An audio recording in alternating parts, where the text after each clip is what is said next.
Assalamualaikum warahmatullahi wabarakatuh. Perkenalkan, kami dari kelompok 3 Dasar-Dasar Ilmu Pendidikan Universitas Negeri Padang. Di video kali ini kami akan mempresentasikan mengenai pemikiran tentang pendidikan, yaitu satu empirisme, dua empirisme, nafisme, naturalisme, dua konvergensi atau pemikiran baru, pendidikan pengajaran alam sekitar, pengajaran pusat perhatian. 3. Sekolah kerja, pengajaran proyek, dan sekolah alam. 4. Pendidikan berasrama, dan pendidikan inklusi. Video ini dibuat untuk memenuhi salah satu tugas dari mata kuliah Dasar-Dasar Ilmu Pendidikan yang dengan dosen pembina Ibu Fevi Sunarti, SPD MPD. Adapun anggota dari kelompok kami, yaitu saya sendiri, Hengki Andika pertama dengan NIM 22086047. Yang kedua ada Attar Ramadan dengan NIM 22086170. Yang ketiga ada Barokatul Khairiyah dengan NIM 22006058. Dan yang terakhir Dea Ananda Putri dengan NIM 22006060. Baiklah, untuk materi pertama yaitu empirisme, nafisme, dan naturalisme yang akan dibacakan oleh Kak Barokatul Khairiyah. Barokatul Khairiyah, persilakan. Baik, yang pertama ada pemikiran klasik. Nah, aliran klasik ini merupakan pemikiran-pemikiran tentang pendidikan yang telah dimulai pada zaman Yunani kuno. Nah, dengan kontribusi berbagai bagian dunia lainnya, akhirnya aliran ini berkembang dengan pesat di Eropa dan Amerika Serikat. Nah, aliran-aliran klasik ini meliputi aliran nativisme, naturalisme, empirisme, dan konvergensi merupakan benang merah yang menghubungkan pemikiran-pemikiran pendidikan masa lalu, masa kini, dan mungkin yang akan datang. Nah, yang pertama ada empirisme. Nah, empirisme ini berasal dari bahasa Latin yang arti katanya empiri, yang berarti pengalaman. Aliran ini pertama kali dipelopori oleh John Locke, seorang filosof kebangsaan Inggris yang terkenal dengan teorinya tabula rasa, yang artinya meja berlapis lilin yang belum ada tulisan di atasnya. Nah, dengan kata lain, seseorang dilahirkan seperti kertas kosong yang belum ditulisi. Nah, maka pendidikanlah yang akan menulisnya. Nah, aliran ini menganut paham yang berpendapat bahwa segala pengetahuan, keterampilan, dan sikap manusia dalam perkembangannya ditentukan oleh pengalaman nyata melalui alat inderanya, baik secara langsung berinteraksi dengan dunia luarnya, maupun melalui proses pengolahan dalam diri dari apa yang didapat secara langsung. Nah, menurut John Locke, yang perlu diperhatikan dalam pendidikan yaitu yang pertama, pendidikan harus diberikan sejak awal mungkin kepada anak. Yang kedua, pembiasaan dan latihan lebih penting daripada peraturan, perintah, ataupun nasihat. Yang ketiga, anak didik harus diamati dari dekat untuk melihat apa yang paling tepat bagi anak itu sesuai dengan umurnya atau tingkat perkembangannya.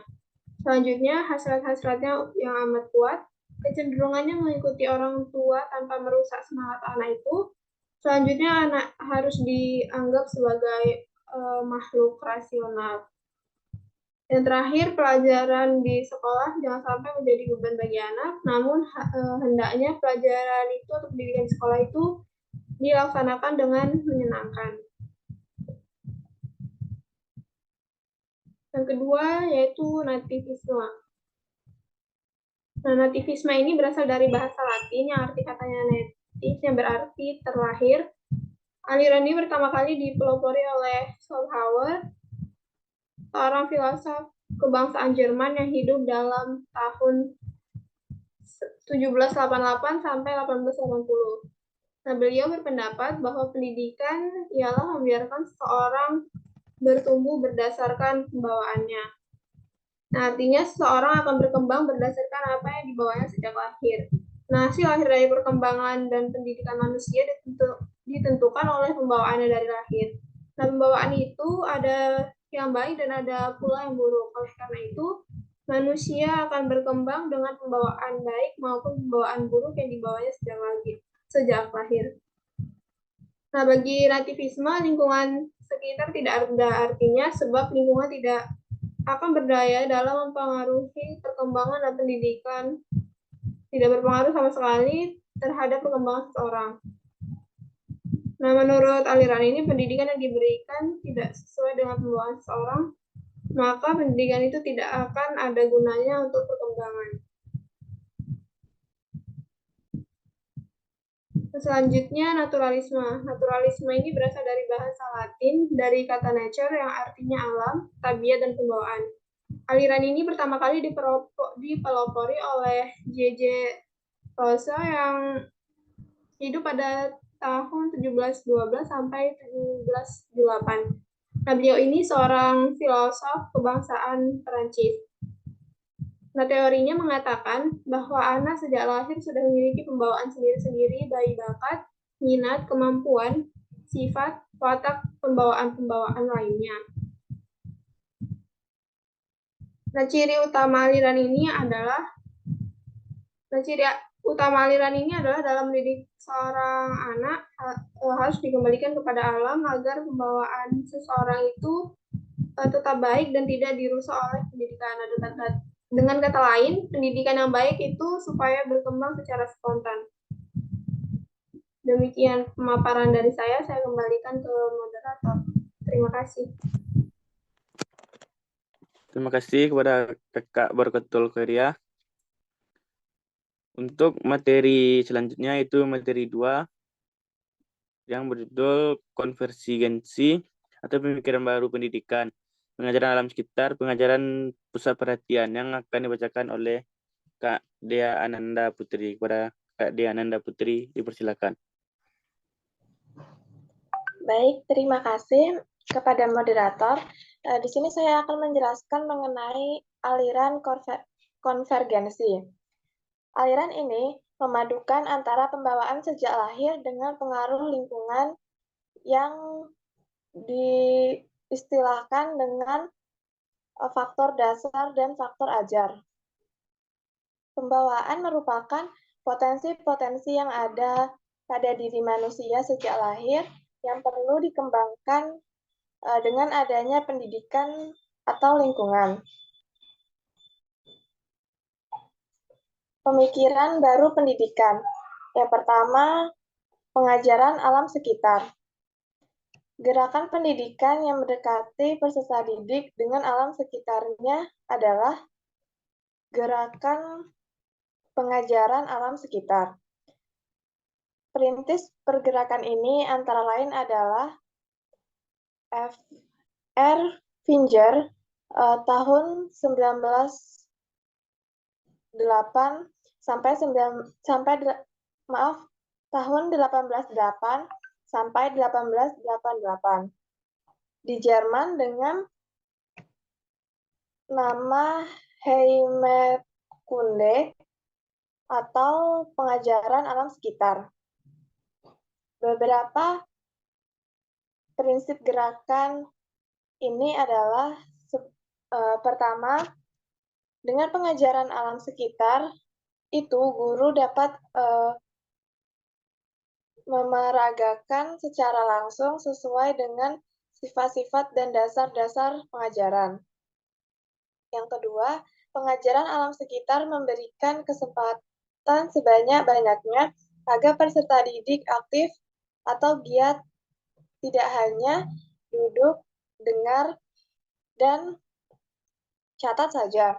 Yang ketiga, pengajaran alam sekitar memungkinkan untuk memberikan pengajaran totalitas, yaitu suatu bentuk dengan ciri-ciri. Pertama, suatu pengajaran yang tidak mengenal pembagian mata pembelajaran dalam daftar pengajaran. Tetapi guru memahami tujuan pengajaran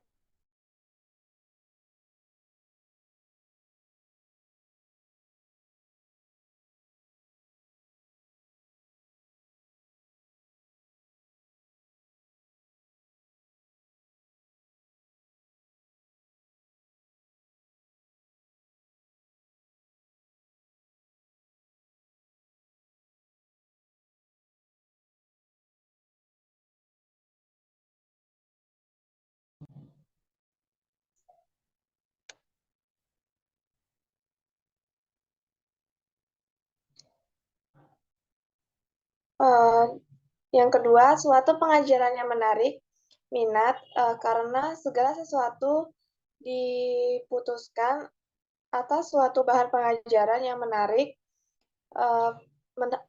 perhatian anak dan diambil dari alam sekitarnya. Yang ketiga, suatu pengajaran yang menentukan segala bahan pengajaran itu berhubungan satu sama lain seerat-eratnya secara teratur. Kemudian, pengajaran alam sekitar memberikan kepada peserta didik bahan apresiasi intelektual yang kukuh dan tidak verbalitas. Dan yang terakhir, pengajaran alam sekitar memberikan apresiasi emosional karena alam sekitar mempunyai ikatan emosional dengan peserta didik.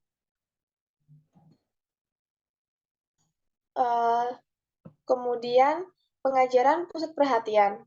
Pengajaran saat ini sering menggunakan pendekatan pembelajaran yang berpusat pada guru.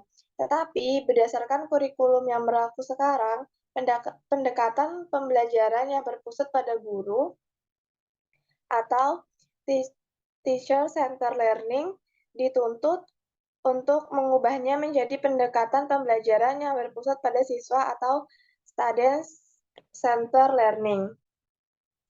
Menurut Trianto 2008 menyatakan bahwa pembelajaran yang berpusat pada guru kurang meningkatkan aktivitas siswa sehingga menyebabkan hasil belajar itu menjadi rendah. Hal ini diidentifikasikan dari metode yang digunakan guru di kelas dalam proses pembelajaran konvensional, yaitu yang pertama, siswa cenderung belajar dengan menghafal rumus tanpa memahami konsepnya, sehingga menimbulkan anggapan bahwa pelajaran itu sulit dan membosankan. Yang kedua, model pembelajaran yang kurang konstruktivis tidak mendorong siswa untuk membangun pengetahuan awal yang dimilikinya. Yang ketiga, siswa kurang berpartisipasi aktif secara langsung dalam proses pembelajaran, dalam proses belajar mengajar. Hal ini juga faktor penyebab rendahnya hasil belajar dan aktivitas siswa dalam proses pembelajaran. Sehingga dikatakan bahwa perlunya model pembelajaran yang berpusat pada siswa sehingga memungkinkan terjadinya sharing pengetahuan antar teman dan guru dengan waktu yang relatif singkat. Siswa perlu diberikan kesempatan untuk belajar bekerja sama dengan teman dalam mengembangkan pemahaman terhadap konsep dan prinsip-prinsip penting. Salah satu model pembelajaran yang diprediksi mampu mengatasi hal tersebut adalah model pembelajaran berbasis proyek atau project-based learning model. Baik, itulah penyampaian dari saya. Saya kembalikan kepada moderator. Terima kasih kepada Kak Dea. Untuk materi selanjutnya yaitu sekolah kerja, sekolah proyek, dan sekolah alam yang disampaikan oleh saya sendiri. Yang A, sekolah kerja dapat diartikan dengan sekolah kejuruan yang saat ini diterapkan di Indonesia. Sekolah kerja yang dimaksudkan yaitu siswa mendapatkan pelajaran umum dari sekolah serta juga mendapatkan pelatihan kerja sesuai dengan bidang yang diminatinya. Siswa akan diajarkan bagaimana mengimplementasikan ilmu yang didapat dengan pekerjaan. Kelebihan sekolah bekerja. 1. Menguasai keahlian kerja. 2. Menambah pengalaman kerja. 3. Membuka peluang kerja. Dan ada juga kekurangan dari sekolah kerja, yaitu menjurus hanya pada satu keahlian. 2. Peluang melanjutkan kuliah yang cukup sempit. 3. Sedikitnya waktu bersama teman. B. Penugasan proyek. Membuat siswa jadi lebih kreatif dalam memecahkan masalah atau menyelesaikan proyek tersebut. Tugas proyek juga menjadi investasi mendalam sebuah topik dunia nyata. Ini memberikan kesempatan pada siswa untuk menggali materi dan menyelesaikan proyek dengan berbagai cara yang mereka minati, serta melakukan eksperimen secara kolaboratif. Adapun beberapa manfaat lainnya dari tugas atau pembelajaran berbasis proyek, yaitu yang pertama memberikan kesempatan untuk siswa mengintegrasikan berbagai kompetensi bahkan untuk lintas kurikulum. Yang kedua, untuk mendorong siswa mencapai kompetensi proses dan aplikasi. Yang ketiga, mendorong siswa untuk belajar kelompok atau berkolaborasi di luar pengajaran kelas. Keempat, mendorong siswa untuk lebih peka terhadap permasalahan yang terjadi di lingkungan nyata. Yang kelima, membiasakan siswa untuk menganalisis atau meneliti sejak dini. Dan yang terakhir, meningkatkan berpikir kritis, kreativitas, dan kemandirian.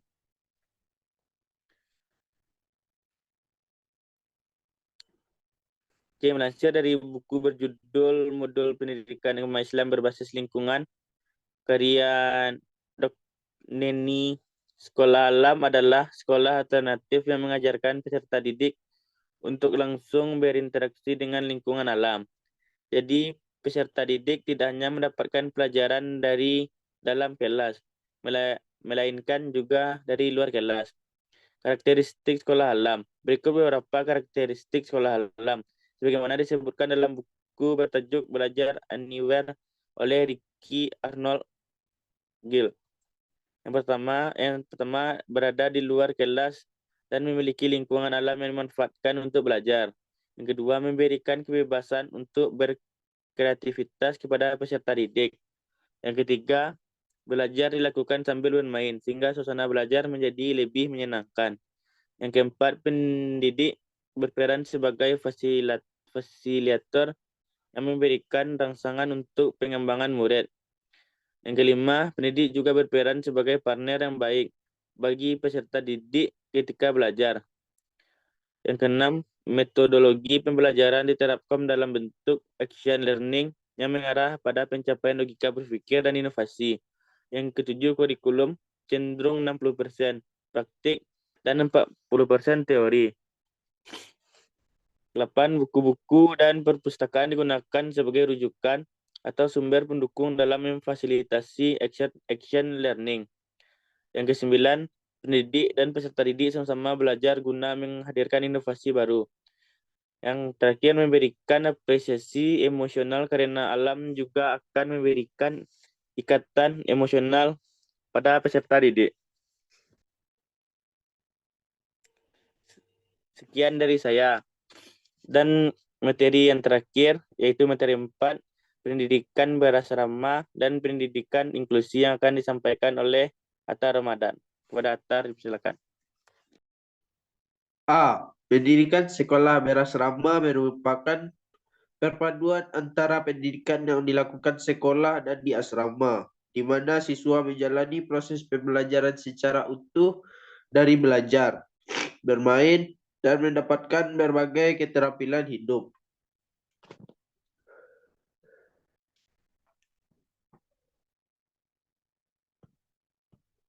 Keunggulan sekolah di boarding school.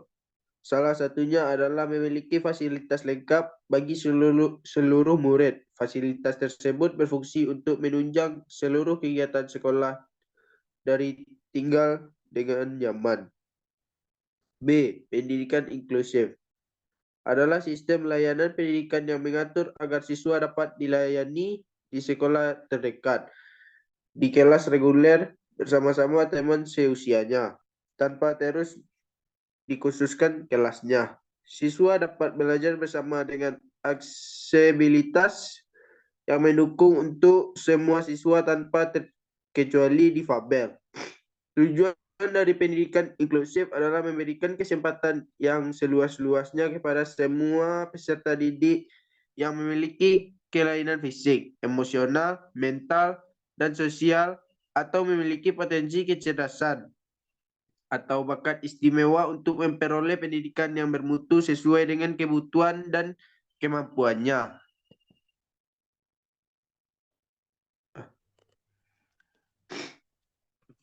Terima kasih pada Atta. Mungkin sekiranya itu yang dapat kami sampaikan dari kelompok 3.